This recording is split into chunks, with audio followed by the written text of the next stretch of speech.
In May of 2026, Canadians began receiving $49.11 deposited directly into their bank accounts. That was the payout for 14 years of a conspiracy that raised the price of packaged bread across major grocery chains in the country. $500 million divided among millions of claimants. The math works out to roughly $3.50 per year of overcharging. The company behind it still operates more than 2,500 stores from coast to coast. It still posts billions in quarterly revenue, and it is still raising prices. Loblaws did not collapse under the weight of the scandal. It calculated what it could afford to pay and moved on. This is how one company ruined grocery shopping in Canada. It was 1919, and a man named Theodore Pringle Loblaw had just opened a small self-serve grocery store on Dundas Street in Toronto. The concept was new for Canada. Customers walked the aisles themselves, picked items off the shelves, and paid at the counter on the way out. Lower overhead meant lower prices. The model worked. Over the following decades, the Weston family gained controlling interest through George Weston Limited, and Loblaws expanded across every province in the country. President's Choice became the house brand. The yellow no-name label became a symbol of affordable basics. The weekly grocery run became a Canadian ritual. Fill the cart, check the flyer, pay the bill, feed the family. The prices on the shelves were printed on paper tags that changed slowly enough that a family could memorize the cost of milk, eggs, and bread without checking. For decades, that was the transaction. Simple, familiar, and trusted. Today, Loblaws operates under dozens of banners. Loblaws, No Frills, Real Canadian Superstore, Shoppers Drug Mart, Provigo, Maxi, T&T Supermarket, over $60 billion in annual revenue. 17 million Canadians enrolled in the company's PC Optimum loyalty program. The company controls more of the Canadian grocery market than any single competitor. And that matters because when a company that dominant begins raising prices, most Canadians have nowhere else to go. The bread aisle would prove that in ways nobody expected. Canadian grocery prices have climbed more than 30% since February of 2021, according to Statistics Canada. The average family of four is now expected to spend over $17,500 on food this year alone, nearly $1,000 more than last year. Social media filled with price tag photographs from Loblaws stores across the country. $37 for a package of chicken breasts at a location in Ontario. Nearly $39 for a tub of feta cheese in Ottawa. $85 for a holiday planter made of sticks and ribbon. The screenshots became evidence, shared tens of thousands of times across every major platform. The grocery receipt, once a crumpled afterthought at the bottom of a shopping bag, had become the most circulated document in Canadian retail. The company's profits told a completely different story than the prices on the shelves. Loblaws reported first quarter revenue of $13.58 billion in 2024, up 4.5%. Profits grew 9.8%. On the same earnings call, the company announced its 13th consecutive annual dividend increase, raising the quarterly payout by 15% from 44.6 cents per share to 51.3 cents. The date of that announcement was May 1st, 2024. That same day, a national boycott of Loblaws stores officially launched. The company's position, stated publicly by its president Per Bank, was that Loblaws was not responsible for higher food prices. He pointed to global inflation and rising supply chain costs affecting warehouses and shipping across the country. Those pressures were real. Every grocery chain in the country faced them. The difference was in the margins. When a company passes rising costs to customers, profit margins stay flat. When profit margins grow 9.8% while customers cut back on groceries to afford rent, the cost explanation stops being enough. The boycott began with one person. In November of 2023, a mental health worker in Milton, Ontario named Emily Johnson created an online community after someone posted that photograph of the $85 Christmas planters. The group grew slowly at first. Then Loblaws announced it would remove the 50% discount on produce approaching its expiration date. The community gained 16,000 members in a single night.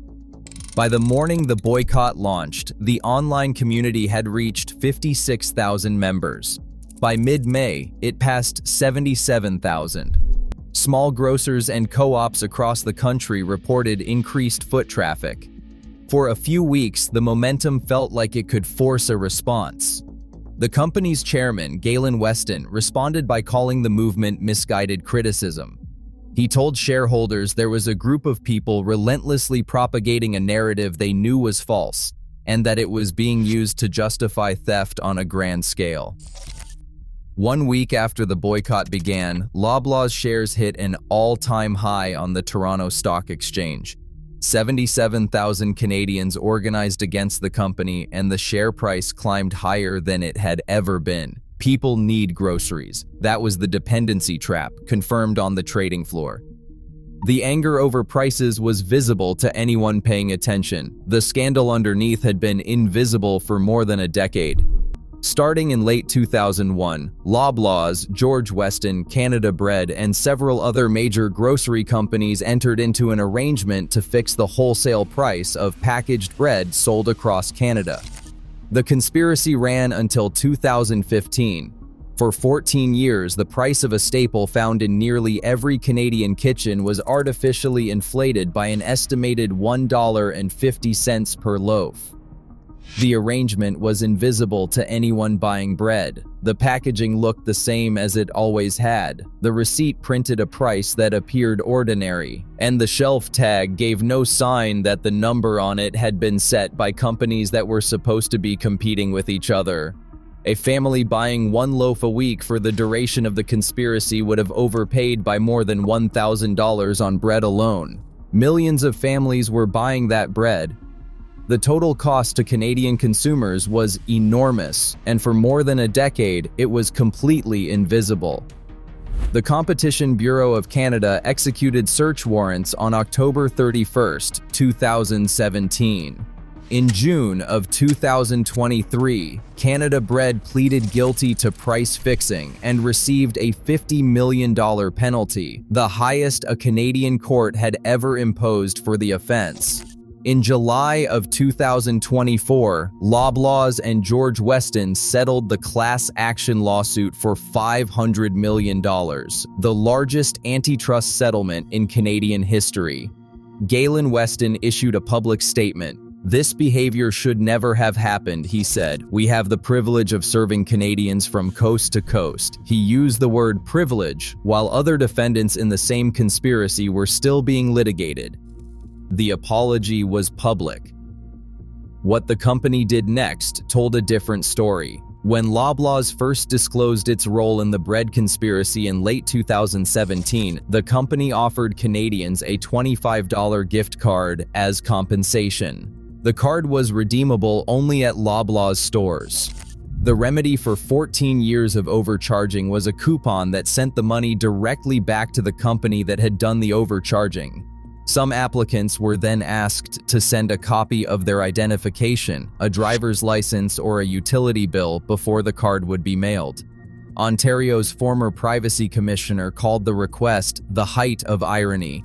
Years later, the class action settlement produced a payout of $49.11, now arriving in bank accounts across the country. For anyone who accepted the original $25 gift card, the check is reduced to $24.11. The gift card was deducted from the total. The company subtracted its own apology from the compensation.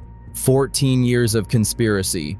$49 in compensation, $3.50 for each year the prices were fixed. When the checks arrived, one commentator summed it up by saying he planned to spend his entire settlement on half a loaf of bread. The bread was not the only product that came up short. Number 17. Meatloaf with tomato glaze and green beans. In April of 2026, CBC News published the results of a 2-month investigation into meat sold at Loblaws and Sobeys affiliated stores in Toronto, Vancouver, and Halifax. Reporters purchased meat packages from 17 stores and found 32 underweight products at 7 locations. Overcharges ranged from 2% to 16.7%. A retired school principal near Dartmouth, Nova Scotia, named Karen Weber had discovered the problem on her own a year earlier. In February of 2025, she bought 4 beef briskets at her local Real Canadian Superstore. All 4 weighed less than the label claimed. She complained. The store gave her a free brisket and said the issue would be corrected. 1 year later, she returned and bought 4 more briskets from the same store. They were still underweight. CBC then independently purchased 6 briskets from 2 Superstore locations in the Halifax area. All 6 weighed less than the package stated, with a combined overcharge of roughly $4. Weber told CBC she was incredibly disappointed that it took a national news investigation to fix what her own complaint could not. A retired federal food inspector with 24 years of experience told the same investigation that meat overcharging by retailers was rampant, and that the current maximum fine of $15,000 was nothing more than a cost of doing business. The overcharging was systematic. The response to being caught followed the same pattern every time.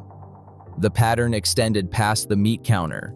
In January of 2025, CBC reported that a man named Frank Zhang had roughly $43,000 worth of PC Optimum loyalty points frozen without warning or explanation. He had spent 7 years accumulating them through grocery purchases and gas. The company shut down his account permanently after the story was published.